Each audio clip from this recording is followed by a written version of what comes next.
Good morning, welcome to success మంత్ర. తిరుమల శ్రీవారి దర్శనంలో భాగంగా తిరుమల తిరుపతి దేవస్థానానికి అయితే బయలుదేరడం జరిగింది. అలిపిరి మెట్ల వద్ద చెక్ పోస్ట్ దగ్గర అయితే ఉన్నాం. ప్రజెంట్గా చెక్ పోస్ట్ దగ్గర చెక్కింగ్ అయితే జరుగుతుంది.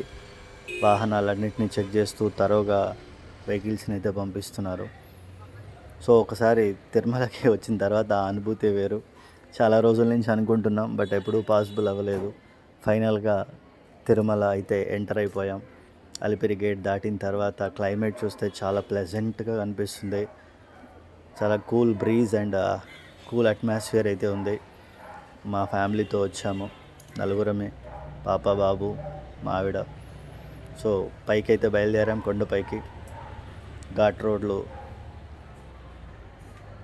కనిపిస్తున్నాయి చాలా అందంగా. చాలా pleasant and cool breeze and garden కూడా చాలా బాగున్నాయి. గార్డెనింగ్ కానీ, గ్రీనరీ కానీ, ఆ లోయలోకి, ఎత్తైన లోయలో చూస్తుంటే అనుభూతే వేరు. సో తిరుమల కొండపైకి అయితే వెళ్తున్నాం. సో ఒకప్పుడు ఘాట్ రోడ్లు అంటే కొంచెం డేంజరస్గా కనబడేవి, బట్ ఇప్పుడైతే నార్మల్గానే ఉన్నాయి చూడ్డానికైతే. సో ఎక్స్పీరియన్స్డ్ డ్రైవర్సే ఈ వెహికల్స్ని బాగా నడుపుతుంటారు. సో ఫైనల్గా తిరుమల పైకి అయితే ఎంటర్ అయ్యాం. మెయిన్ గేట్, టోల్ గేట్ అయితే దాటుతున్నాం. టోల్ గేట్ ఇక్కడ కూడా టోల్ గేట్ ఉంది. టోల్ గేట్ క్రాస్ అయిపోయి జస్ట్ ఇప్పుడే పాస్ అవుతున్నాం. తిరుమలకి ఎంటర్ అయిపోయాం. సో మేము ముందుగా చేయాల్సింది మా అకామిడేషన్ వెతుక్కోవాలి. సో అకామిడేషన్ అయితే ఆల్రెడీ బుక్ చేసుకున్నాం. దానికోసం ఫస్ట్ సిఆర్ఓ ఆఫీస్ని చేరుకోవాలి. ఎవరైనా అకామిడేషన్ బుక్ చేసుకున్న వాళ్ళు ఎవరైనా ఫస్ట్ విజిట్ చేయాల్సింది సిఆర్ఓ ఆఫీసే. సో సిఆర్ఓ ఆఫీస్ దగ్గరికి వచ్చేసాం. సో సిఆర్ఓ ఆఫీస్కి ఎంటర్ అయిన తర్వాత ఇక్కడ ఏఆర్పి కౌంటర్స్ అని ఉంటాయి. సో ఏఆర్పి కౌంటర్స్కి వెళ్ళి మనం రిపోర్ట్ చేసినట్లయితే మనకు రూమ్ అలాట్మెంట్ అనేది ఒక 5 minutesలో మన మొబైల్కి మెసేజ్ రూపంలో వస్తుంది.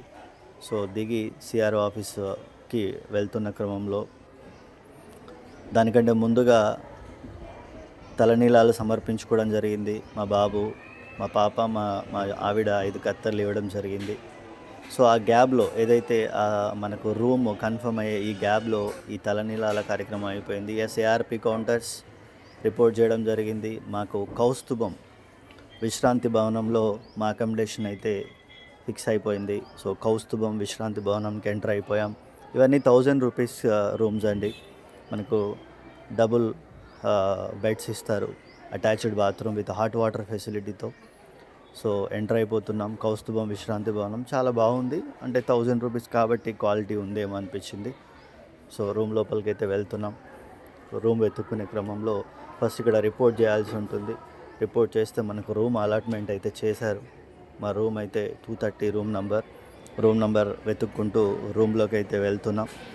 సో కొండ మీదకి ఎక్కినట్టుగా రూమ్ వెతుక్కునే క్రమంలో చాలాసేపు తిరగడాల్సి వచ్చింది. చాలా రూములు ఉన్నాయి. సో ఫైనల్గా మా రూమ్ ఉన్నటువంటి ఏరియా అయితే దొరికింది. సో రూమ్ నెంబర్ 230 ఎక్కడ అంటూ వెతుక్కుంటూ పోయి రూమ్లోకి అయితే వచ్చేసాం. కారిడార్లో ఇంకా వెతుకుతూ ఫైనల్గా రూమ్ వెతుక్కుంటూ రూమ్ అయితే దొరికింది. రూమ్ దగ్గరికి వచ్చేసాం. Room number 230. సో నీట్గా ఉంది. మెయింటెనెన్స్ అయితే 231 అయిపోయింది అండ్ దిస్ ఈజ్ 230 మా రూమ్ నెంబర్. సో రూమ్లో అయితే నీట్గా మెయింటైన్ చేస్తున్నారు. తిరుమలలో ఉన్నటువంటి ఫెసిలిటీలో ఇదొకటి. ఫ్రెష్ అప్ అయి తిరిగి దర్శనానికి అయితే బయలుదేరడం జరిగింది. గోవింద ఓం నమో వెంకటేశాయ. సో డ్రెస్అప్ అయితే పంచ ఖచ్చితంగా ఉండాలి. పంచకట్టులోనే బయలుదేరాలి. మేల్ అయినా ఫీమేల్ అయితే ట్రెడిషనల్గా డ్రెస్అప్ అయి వెళ్ళాలి. సో దర్శనంలో భాగంగా శ్రీవారిని దర్శించడానికి వెళ్ళి దర్శనం అనంతరం ఒక్కసారి ఆ బయట వ్యూ చూడవచ్చు. మీరు దర్శనం అయితే చేసుకోవడం జరిగింది. దర్శనానికి అయితే దాదాపు 300 రూపీస్ దర్శనం క్యూ లైన్లో మాకైతే 5 to 6 hours పట్టింది. నార్మల్గా సర్వదర్శనం అయితే 14 నుంచి 16 గంటల వరకు టైం పడుతుందని చెప్పొచ్చు. 300 రూపీస్ ముందే బుక్ చేసుకుని వెళ్ళాము. అయినప్పటికీ మాకు 6 hours వరకు పట్టింది. దర్శనం అనంతరం ప్రసాదం కౌంటర్ వద్ద ఇంకో పెద్ద లైను. సో ఫైనల్గా దర్శనం అయిపోయి ప్రసాదాలు తీసుకొని బయలుదేరడం అయితే జరిగింది. ఒక్కసారి అంటే తిరుమల దర్శనం అయిపోయిన తర్వాత కొండపై ఉన్నటువంటి వివిధ రకాల దర్శనాలు అయితే ఉంటాయి. అవి రేపు మార్నింగ్ దర్శనం ప్లాన్ చేసుకున్నాం. సో దర్శనం అనంతరం మాడ వీధుల్లో తిరుగుతూ ఒకసారి ఆస్వాదించే ప్రయత్నం. Thank you. కుదిరితే మీరు విజిట్ చేయండి. Please subscribe success Mantra 214.